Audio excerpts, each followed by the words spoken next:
శ్రీమాత్రే నమ. జయ గురు దత్తాత్రేయ నమ. ఈ వీడియోలో మనం తులారాశి వారికి ఫిబ్రవరి 16 నుంచి 28 మధ్యలో జరిగే పక్ష ఫలితాలు పరిశీలించినప్పుడు మరి తులారాశి వారికి రాష్ట్రాధిపతి శుక్రుడు ఈ పక్ష ప్రారంభం నుంచి శుక్రమౌఢ్యం నుంచి బయట రావడం వల్ల వ్యక్తిగతంగా ఈ రాశి వారికి కొన్ని విజయ అవకాశాలు రావడం జరుగుతూ ఉంటుంది. వారిలో ఉన్నటువంటి నైపుణ్యం చాలా విపరీతంగా పెరగడం వల్ల కొన్ని కొత్త అవకాశాలు మీకు రావడం జరుగుతూ ఉంటుంది. అంటే మీరు ఏ రంగంలో ఉన్నప్పటికీ కూడా దాంట్లో ఒక మంచి గుర్తింపు రావడం జరుగుతుంటుంది. తద్వారా మీ యొక్క నేమ్ అండ్ ఫేమ్ కూడా పెరుగుతూ ఉంటుంది. మీరు కూడా చాలా కాన్ఫిడెన్స్గా వ్యవహరిస్తూ ఉంటారు. ముఖ్యంగా ఎవరైతే సినిమా రంగంలో ఉన్నారో అంటే టీవీ మీడియా సెలబ్రిటీ రంగంలో ఉన్న వాళ్ళకి మీలో ఉన్నటువంటి టాలెంట్ ప్రదర్శించడానికి తగిన గుర్తింపు రావడానికి ఇది కరెక్ట్ సమయం.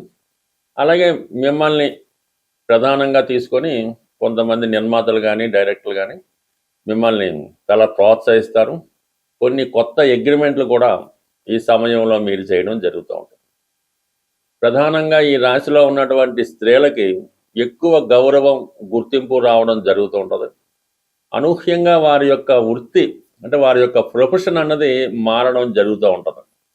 వారికి ఏదో విధంగా ప్రభుత్వ రంగంలో అవకాశం రావడం వల్ల అయితేనే ఒక ప్రముఖ సంస్థలో అవకాశం రావడం వల్ల అయితేనే ప్రస్తుతం చేస్తున్నటువంటి ఉద్యోగాన్ని విడిచిపెట్టి కొత్త వృత్తిని స్వీకరించడానికి ఈ రాబోయే ఈ 2 వారాల్లో జరిగే అవకాశం ఉంటుంది. అయితే శుక్రుడు రాహుతో కలిసి ఉండడం వల్ల ఇది మీరు ఊహించిన దానికన్నా అత్యంత ఎక్కువగా ఉంటుంది. మీ రెమ్యునేషన్ కూడా ఆ విధంగానే పెరుగుతూ ఉంటుంది. మీ జీవన విధానంలో కూడా లైఫ్ స్టైల్లో కూడా గొప్ప మార్పు రావడం జరుగుతూ ఉంటుంది. కొన్ని కొత్త పరిచయాలు కొన్ని కొత్త వ్యక్తులు మీ జీవితంలో ప్రవేశించడం జరుగుతూ ఉంటుంది. వారిని జాగ్రత్తగా గమనించవలసి ఉంటుంది. అంటే ఏదన్నా ఒక వ్యక్తి మంచి సక్సెస్లో ఉన్నప్పుడు చుట్టూ కొంతమంది చేరడం జరుగుతూ ఉంటుంది. వాళ్ళు మిమ్మల్ని ఏదో విధంగా పొగుడుతున్నప్పటికీ మంచిగా ఉన్నప్పుడు కూడా వారి స్వార్థం కూడా ఉపయోగించుకొని మిమ్మల్ని ఏదో విధంగా చీట్ చేయడం కానీ మోసం చేయడం కానీ జరిగే అవకాశం ఉంటుంది. కాబట్టి మీ చుట్టూ ఉన్న వ్యక్తులను కూడా మీరు చాలా జాగ్రత్తగా గమనించవలసి ఉంటుంది. ఇప్పుడు మీతో పరిచయం పెంచుకున్నని మీతో ప్యారలల్గా ప్రయాణిస్తున్న వారిని కూడా మీరు అంత గట్టిగా నమ్మడం అన్నది అంత శ్రేయస్కరం అయితే కాదు. మరి లాభాధిపతి రవి కూడా 5వ స్థాన సంచారం వల్ల ఏ విధంగా కూడా మీరు ఈ సమయంలో ఈ స్పెక్యులేషన్ కానీ షేర్ మార్కెట్ కానీ వాటి సంబంధించిన విషయాల్లో చాలా వరకు జాగ్రత్తగా ఉండడం కూడా మంచిది. ఇక ప్రధానంగా కుజుడు 4వ స్థానంలో అత్యంత బలవంతుడై ఉండడం వల్ల స్థిరాస్తులు కొనాలనే మీ ప్రయత్నం ఈ సమయంలో ఖచ్చితంగా నెరవేరే అవకాశం ఉంది. అంటే మీ పేరుతో కానీ మీ కుటుంబ సభ్యుల పేరుతో కానీ ఏదో ఒక స్థిరాస్తి కొనే ప్రయత్నం జరుగుతూ ఉంటుంది. కొంతమంది ఏదైనా ఒక పాత గృహం నుంచి అంటే ప్రస్తుతం ఉన్నటువంటి నివాసం నుంచి వేరొక కొత్త భవనంలోకి కానీ కొత్త ప్రదేశంలోకి కానీ మారడానికి ఇది సరిగ్గా మంచి సమయం. మీరు ఏదైనా జాతకుడికి కొన్ని మార్పులు రావడం జరుగుతూ ఉంటుంది.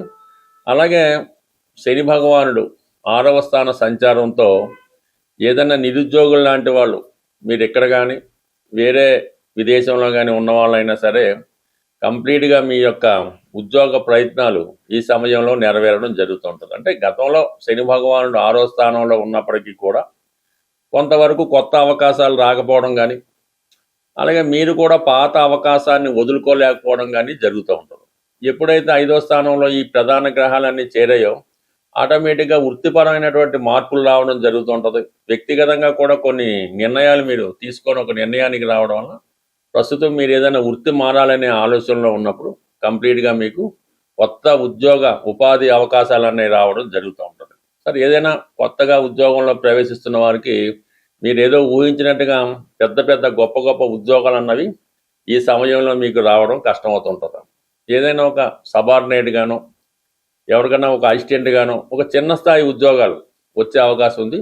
అది ముందుగా చేరిపోవడం వల్ల అంచెలంచెలుగా మీరు జీవితంలో పైకి వెదగడానికి కూడా అవకాశం ఉంటుంది. అయితే లాభస్థానంలో కేతుగ్రహ ప్రభావం వల్ల చాలా మేధావులు, ప్రతి విషయంలో కూడా చాలా నైపుణ్యం కలిగిన వ్యక్తులు మిమ్మల్ని సహాయ సహకారాలు అందిస్తూ ఉంటారు. అది ఒక గురు రూపంలో అవ్వచ్చు, ఒక డైరెక్టర్ రూపంలో అవ్వచ్చు, ఒక తండ్రి గారి రూపంలో అయ్యే అవకాశం ఉంది. కాబట్టి కంప్లీట్గా మీ పెద్దవారు చెప్పినటువంటిది, మీ మార్గదర్శకులు చెప్పే విషయాన్ని తూచా తప్పకుండా పాటిస్తూ నిర్ణయాలు తీసుకోవాలి తప్ప మీ యొక్క సొంత నిర్ణయాలు అన్నవి ఈ సమయంలో చాలా వరకు కన్ఫ్యూజ్ చేస్తూ ఉంటాయి.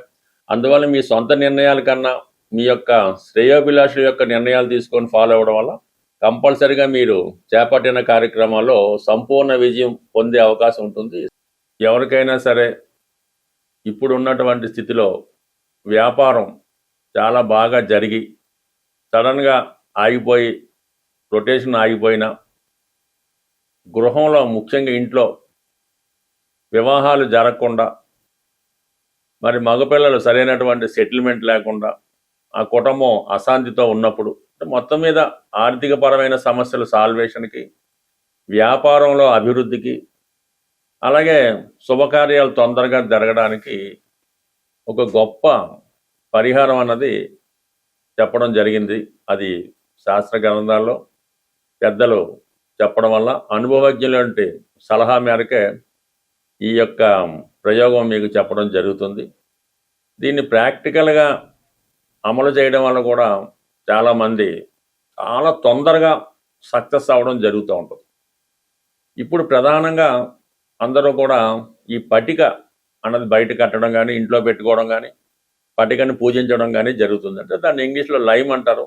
అది వాటర్ ప్యూరిఫికేషన్ కోసం గతంలో వాటర్లో కలుపుతుండేవారు. ఇప్పుడు విరివిగా అన్ని పూజా స్టోర్స్లో కూడా దొరుకుతుంది. ఇది ప్రధానంగా పటిక. అంటే పటిక అన్నది అక్కడ ఉన్నటువంటి నెగిటివ్ ఎనర్జీ, ఏ రకమైనటువంటి నెగిటివ్ ఎనర్జీ అన్నా దాన్ని రిమూవ్ చేయడం జరుగుతూ ఉంటుంది. అందుకని ఈ సమయంలో మీరు పటికని ప్రధానంగా తీసుకోవాల్సి ఉంటుంది. అయితే ఒక 300 గ్రాములు, అంటే ఎక్కువైనా తక్కువైనా పర్లేదు, ఒక 3 ఈ పటిక ముక్కలు తీసుకోవడం జరుగుతుంది. అలాగే ఎరుపు క్లాత్, ఆకుపచ్చ రంగు క్లాత్, పసుపు రంగు క్లాత్, అంటే 3 రంగులు విడివిడిగా ఒక పాకెట్ సైజు, హ్యాండ్ కర్చీఫ్ సైజులో ఉంటే సరిపోతుంది. అవి ఖచ్చితంగా కొత్తవి మాత్రమే అయి ఉండాలి. ఈ ఎరుపు రంగు క్లాత్లో ఈ 300 గ్రాములు ఎక్కువ తక్కువైనా పర్లేదు, ఒకే ముక్క పటిక వేయవలసి ఉంటుంది.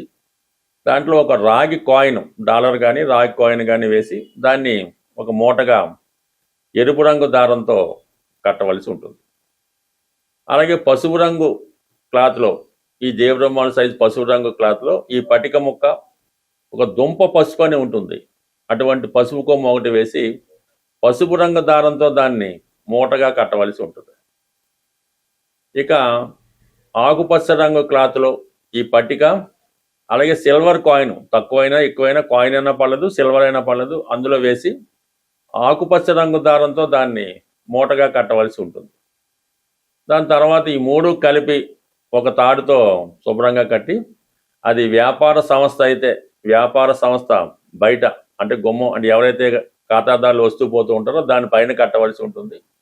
అదే ఇంట్లో అయితే గుమ్మం పైన, అంటే గుమ్మం కింద మనం నడిస్తే పైన ఈ మూట ఉండే విధంగా మీరు అరేంజ్ చేసుకుని, కట్టే ముందు మాత్రం మీకు అనుకూలంగా ఉన్నటువంటి ఏ సాధనతారో, క్షేమతారో, లేదంటే ఏ బుధవారం ఆదివారం చక్కగా ఎవరికన్నా పెద్దవారితో కానీ, మీకు సర్వెంట్ ఉంటే వాళ్ళతో కానీ పైన కట్టించి వాళ్ళకి ఎంతో కొంత దక్షిణగానో బహుమతిగానో ఇవ్వాల్సి ఉంటుంది.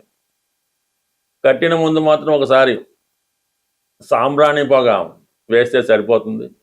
ఈ విధంగా చేయడం వల్ల చాలా తొందరగా మరి తిరిగి మీ వ్యాపారం పుంజుకోవడం, ఆగిపోయినటువంటి మీ అభివృద్ధి, శుభకార్యాలు ఏదో ఒకటి కంప్లీట్గా కొంత మూమెంట్ మాత్రం తొందరగా రావడం జరుగుతూ ఉంటుంది.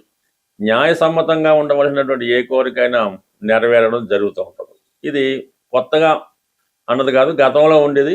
రాను రాను అది కొంతగా తగ్గించి కేవలం ఎరుపు రంగులో మాత్రమే ఈ పట్టిక అన్నది కట్టడం జరుగుతూ ఉంటుంది. ఇంకా దీనికి కొంతమంది ఈ నల్ల జీడిపక్కలు అవి కూడా కట్టచ్చు. కానీ ప్రస్తుతానికి ఈ చిన్నపాటి రెమెడీ ప్రస్తుతం సక్సెస్ఫుల్గా వర్కౌట్ అవుతుంది. ఒకసారి ప్రయత్నం చూడండి, పెద్ద నష్టమే ఉంటుంది.